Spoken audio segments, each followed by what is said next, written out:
Elle s'appelait Naya, une adolescente brillante, belle et ambitieuse, qui fréquentait l'un des lycées privés les plus prestigieux de sa ville.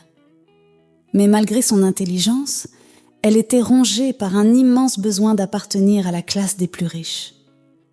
Et pour ça, elle était prête à tout même à renier la femme qui lui avait donné la vie.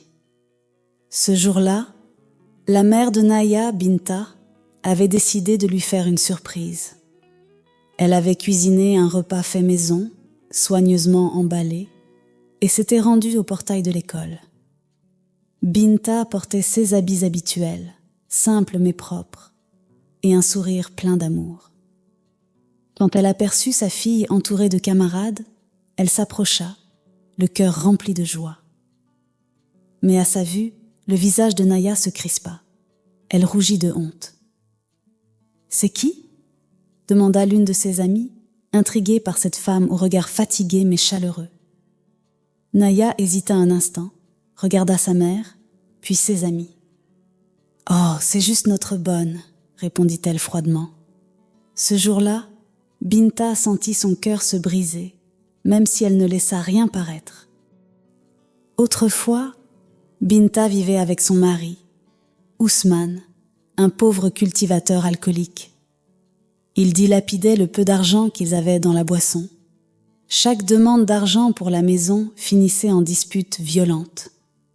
Binta portait les marques, visibles et invisibles. Ils avaient 7 enfants, tous mal nourris, privés du strict minimum. Leur vie n'était qu'un long combat. Naya, leur aînée, n'avait que 12 ans. Brillante, pleine de potentiel, elle adorait apprendre.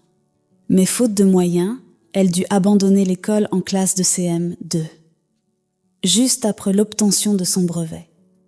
Alors, pour aider sa mère, elle se mit à vendre des oranges dans la rue. Parmi ses clients réguliers, il y avait Émile et Diane, un couple aisé sans enfants. Bien qu'ils vivaient dans une immense villa, leur maison résonnait du silence d'un rêve non accompli, avoir un enfant. Ils furent rapidement touchés par l'intelligence et la vivacité de Naya. À force d'achats et de petits cadeaux, un lien naquit entre eux. Un soir, alors qu'elle leur apportait son panier d'oranges, Diane l'appela. « Naya, viens ma chérie. Comment s'est passée ta journée ?»« Très bien, madame. J'ai vendu pas mal d'oranges aujourd'hui. » « Tu as toujours le sourire. D'où vient toute cette énergie ?» demanda Émile. « Ma maman m'a dit que si je vends bien, elle paiera mes frais d'école. Et j'aime trop apprendre. Je veux qu'elle soit fière de moi. » Touchés, Émile et Diane échangèrent un regard. « Et si on t'aidait pour l'école ?» proposa Diane en lui tenant la main. Naya, les yeux écarquillés, hocha la tête avec émotion. « Merci. Je vous promets que je ne vous décevrai pas. » Quelques jours plus tard, Émile et Diane se rendirent dans le modeste foyer de Binta pour discuter de leurs propositions. Binta les accueillit avec chaleur. Naya, radieuse, vint saluer le couple. Ousmane, lui, restait assis, l'air suspicieux. Quand ils évoquèrent leur envie de prendre Naya sous leur toit pour l'aider à étudier, les yeux de Binta s'illuminèrent.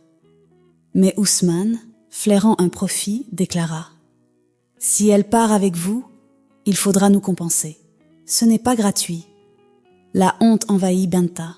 « Tais-toi, Ousmane. Ce n'est pas une question d'argent, c'est son avenir. » Malgré la gêne, Émile répondit calmement. « Nous comprenons vos inquiétudes, mais notre but est simplement de l'aider. » Binta insista. « Ne l'écoutez pas. Ma fille mérite cette chance. Je vous en serai toujours reconnaissante. » Naya, dans un coin, avait le cœur partagé entre la joie et la tristesse de voir son père agir ainsi. Diane lui caressa la main.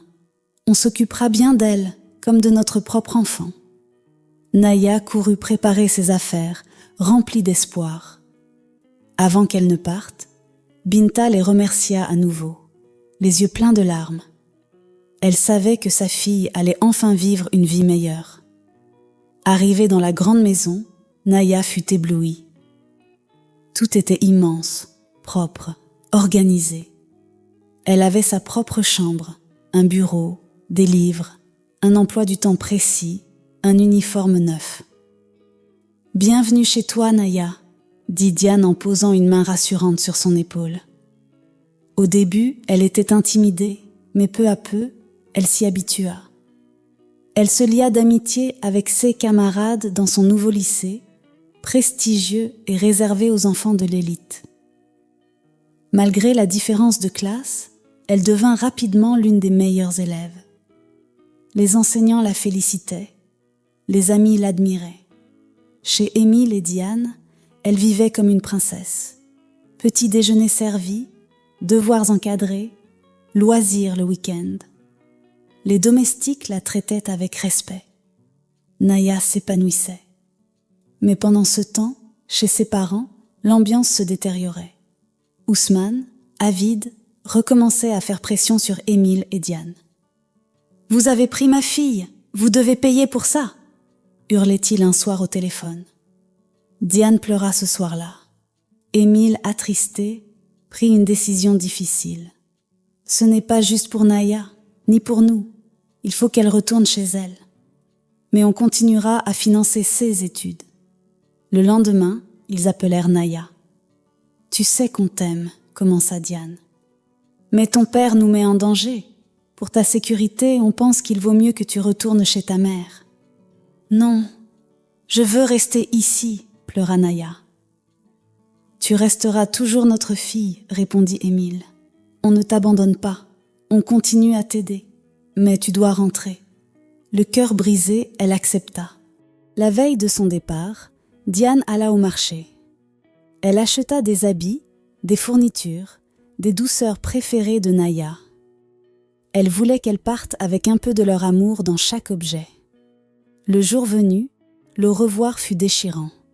Diane serra fort Naya. « Tu es toujours la bienvenue ici. Tu es aimée. » Émile, silencieux mais le regard profondément ému, prit le sac de Naya. Diane lui tendit la main et tous trois montèrent dans la voiture. Le trajet fut calme, chargé de pensées et de silences lourds de sens. Naya regardait par la fenêtre, les yeux brillants. Elle n'avait pas envie de parler, mais elle sentait la chaleur des regards de ceux qui l'avaient aimée comme leur propre enfant. Diane lui tenait la main tout au long du chemin. Arrivée devant la maison modeste de Binta, le moteur s'arrêta. Naya inspira profondément. Binta, déjà à l'entrée, les attendait. À leur vue, ses yeux s'emplirent de larmes. Elle accourut doucement vers eux, bras ouverts. « Merci. Merci de m'avoir aidée à garder mon enfant en vie, » murmura-t-elle, la voix tremblante. Elle les serra un à un dans ses bras, sincèrement émue. Binta, en larmes, les remercia et leur offrit des régimes de plantain en guise de gratitude. De retour dans la petite maison, Naya retrouva la pauvreté. Un maigre repas, des disputes dans la cour, la réalité. Elle s'endormit en larmes ce soir-là. Et maintenant, que deviendra Naya? Parviendra-t-elle à se reconstruire, à pardonner, à s'élever malgré tout? Naya ne comprenait pas comment sa vie avait pu basculer aussi brutalement. Elle était sous le choc, enfermée dans le silence, refusant même de parler à son père. Cette distance brisait le cœur de Binta.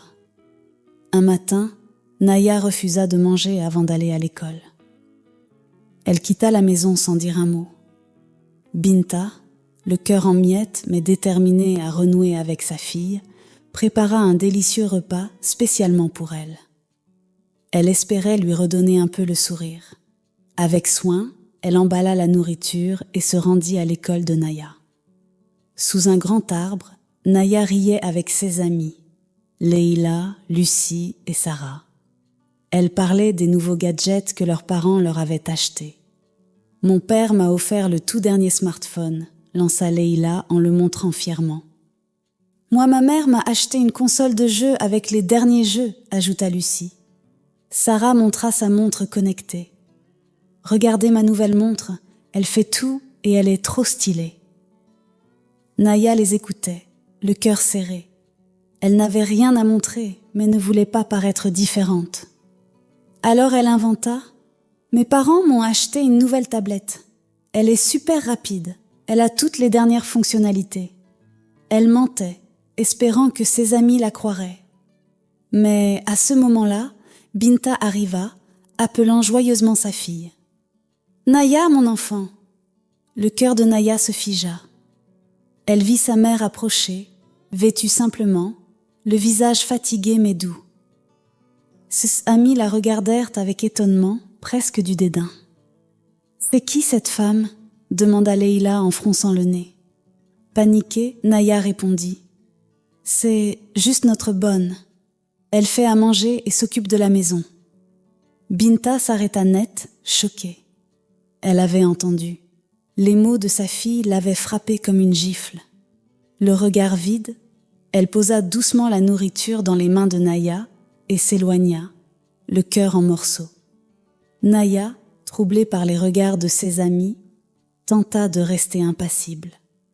Mais le poids de la honte la suivit toute la journée.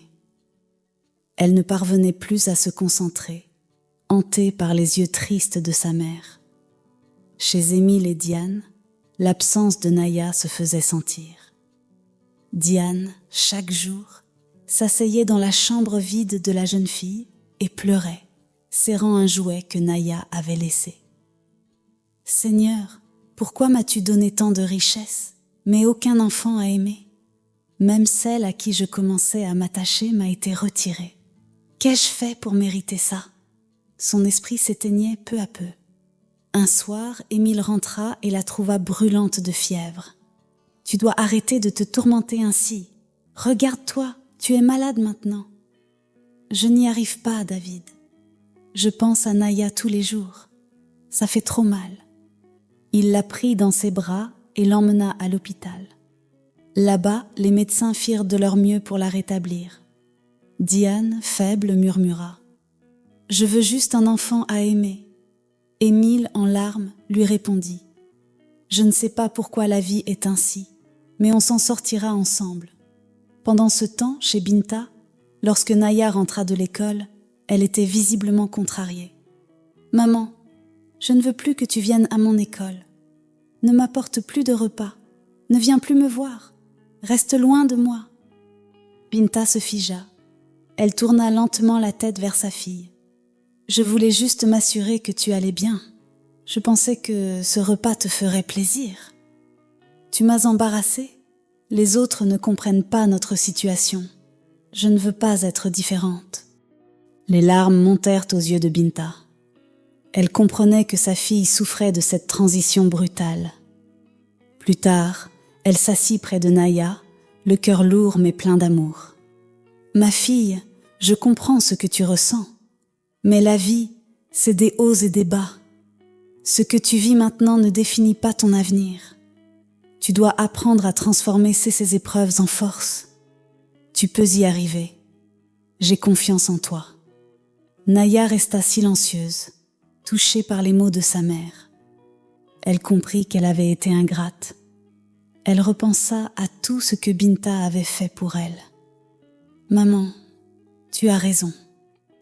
J'ai été trop concentrée sur ce que j'ai perdu. Mais j'ai encore tellement. Je vais travailler dur. Je vais nous sortir de cette misère. Je le sais, ma fille. Tu es forte. Je crois en toi. » Dès ce jour, Naya se replongea dans ses études avec passion.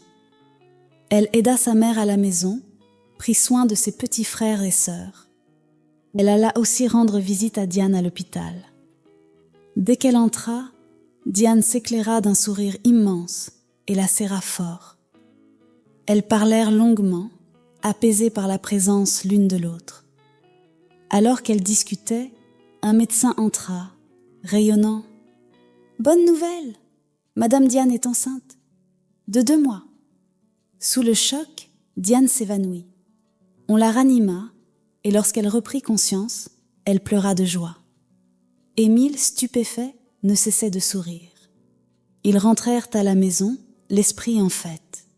Naya vint les voir tous les jours, prenant soin de Diane jusqu'à l'accouchement. Un jour, Naya vit son père boire à nouveau. Elle s'approcha calmement. « Papa, pourquoi tu fais ça? Tu veux que je réussisse dans la vie, non? Et quand je gagnerai de l'argent, tu crois que je ne te donnerai rien ?» Ousmane la regarda, surpris. « Tu veux dire que tu me donneras de l'argent? »« Bien sûr, papa. Mais j'ai besoin de toi en bonne santé pour profiter de tout ça. » Il baissa les yeux, honteux. « Je suis désolé, Naya. Je ne voulais pas te faire du mal. Je sais. Mais maintenant, avançons ensemble. J'ai besoin de toi. » Les paroles de sa fille le touchèrent profondément. À partir de ce jour, il tenta de se libérer de l'alcool. Ce fut difficile, mais avec le soutien de Naya, il changea petit à petit. Le jour de l'accouchement arriva. Diane, soutenue par Émile, mit au monde des jumeaux, 2 magnifiques garçons. Leur maison, jadis silencieuse, fut remplie de cris de joie, de chants, de bénédictions. La communauté entière vint les féliciter. C'était un miracle. Naya, bouleversée, se sentit encore plus liée à eux. Les années passèrent. Les résultats de Naya progressaient très bien. Elle obtint le prix de la meilleure élève du lycée et une bourse pour étudier à l'étranger. Là-bas, elle travailla dur, étudia et envoyait de l'argent à sa famille. Elle confia à son père l'argent pour construire une belle maison dans leur village. 4 ans plus tard, elle rentra au pays. En arrivant, elle vit la magnifique maison qu'ils avaient construite. 6 parents et ses frères et sœurs rayonnaient de bonheur. Émile, Diane et leurs jumeaux l'attendaient avec un grand sourire. Ils avaient préparé une fête incroyable. Naya, entourée de tous ceux qui l'aimaient, prit la parole à la fin des festivités. « J'ai connu la honte, la faim, le rejet, mais j'ai aussi découvert ce que c'est que l'amour, le pardon et la force de se relever. Aujourd'hui, je tiens debout et je ne suis plus seule. Je voudrais remercier 2 personnes qui ont cru en moi quand je n'étais qu'une petite fille avec un panier d'oranges. Diane, Émile, vous avez changé ma vie et ça, je ne l'oublierai jamais. Merci à ma mère, Binta, pour ton courage, tes sacrifices et ton amour silencieux. Tu as été ma lumière dans l'ombre. Et merci aussi à mon père. Même si le chemin a été difficile, tu es resté là. Et aujourd'hui, on avance ensemble. N'oubliez jamais, en grandissant, élevez aussi les autres avec vous. » Tout le monde applaudit, les larmes aux yeux. Son histoire devint une inspiration dans tout le village. Une preuve que la force, la foi, la famille et la générosité pouvaient transformer une vie. Tu vois, peu importe d'où tu viens, ce qui compte, c'est ce que tu fais avec ta douleur. L'histoire de Naya nous montre qu'on peut tomber, avoir honte, faire des erreurs, mais aussi se relever, pardonner et réussir. Alors si toi aussi tu veux changer ta vie, commence aujourd'hui. Et surtout, n'oublie jamais, en grandissant, élève aussi les autres avec toi. Si cette histoire t'a touché, clique sur « J'aime », abonne-toi, active la cloche et partage cette vidéo. Quelqu'un, quelque part, a peut-être besoin de l'entendre aujourd'hui. À très bientôt pour une nouvelle histoire.